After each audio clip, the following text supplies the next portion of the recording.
pagi, salam sejahtera bagi kita semuanya. Perkenalkan, nama saya Helvita Rosa, SPD MPD. Saya adalah dosen tetap di Program Studi Pendidikan Biologi Fakultas Keguruan dan Ilmu Pendidikan pada Universitas Mahaputra Muhammad Yamin. Saya menyelesaikan program studi S1 pada Program Studi Pendidikan Biologi Fakultas Keguruan dan Ilmu Pendidikan di Universitas Mahaputra Muhammad Yamin tahun lulus 2009. Saya menyelesaikan S2 Teknologi Pendidikan Program Studi Pendidikan Biologi di Universitas Negeri Padang tahun lulus 2015. Salah satu mata kuliah yang saya ampu pada semester genap adalah mata kuliah Teknik Laboratorium dengan bobot SKS 3 SKS. Sebelum saya menjelaskan teknik pengajaran, saya akan menyebutkan deskripsi singkat mata kuliah teknik labor adalah dengan deskripsinya memuat tentang pengetahuan dasar selama melakukan kegiatan di laboratorium dan kegiatan studi lapangan.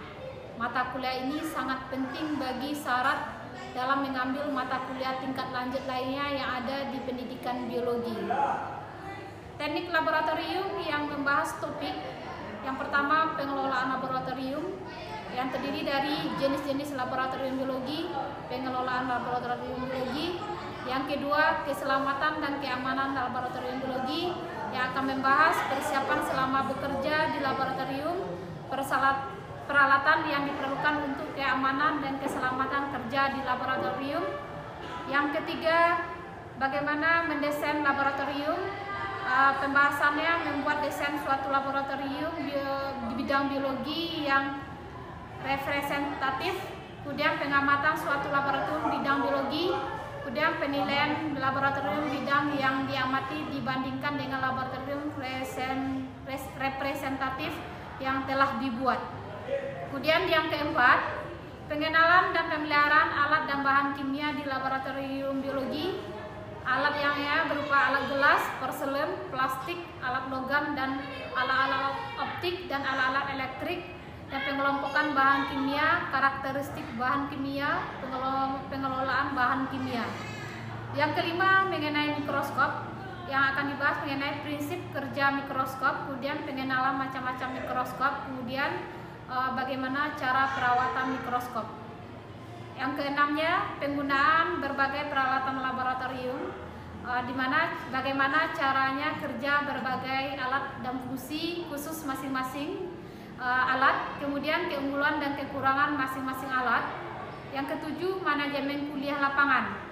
Pentingnya kuliah lapangan, sikap yang diperlukan di dalam suatu kuliah lapangan, serta persiapan sarana dan lokasi kuliah lapangan. Dan kedelapan, pembuatan larutan. Di sini adalah bagaimana mengetahui pengertian molalitas, normalitas, persen berat, persen volume, ppm, cara pembuatan larutan dan pengenceran larutan. Nah, yang kesembilan, sterilisasi. Di sini adalah pentingnya mensterilisasikan dan prosedur sterilisasi. Yang ke-10, penanganan limbah. Penanganan berbagai limbah yang dihasilkan selama melakukan penelitian di laboratorium. Yang ke-11, spektrofotometer. Di sini kita akan membahas prinsip kerja, fungsi, dan penggunaan macam-macam spektrofotometer. Yang ke-12, pengamatan pertumbuhan kondisi terukur, dalam artian pengaturan proses pengamatan secara pertumbuhan kultur dan tumbuhan dalam di laboratorium serta parameter yang diukur secara umum sebelum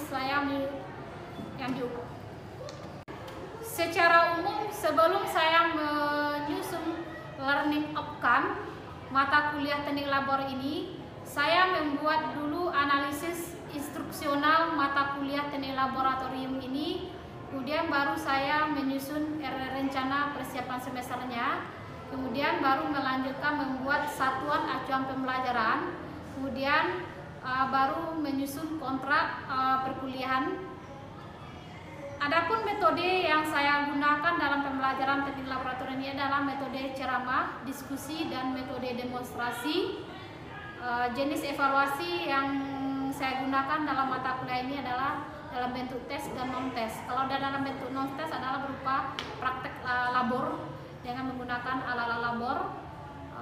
Sekian, terima kasih. Assalamualaikum warahmatullahi wabarakatuh.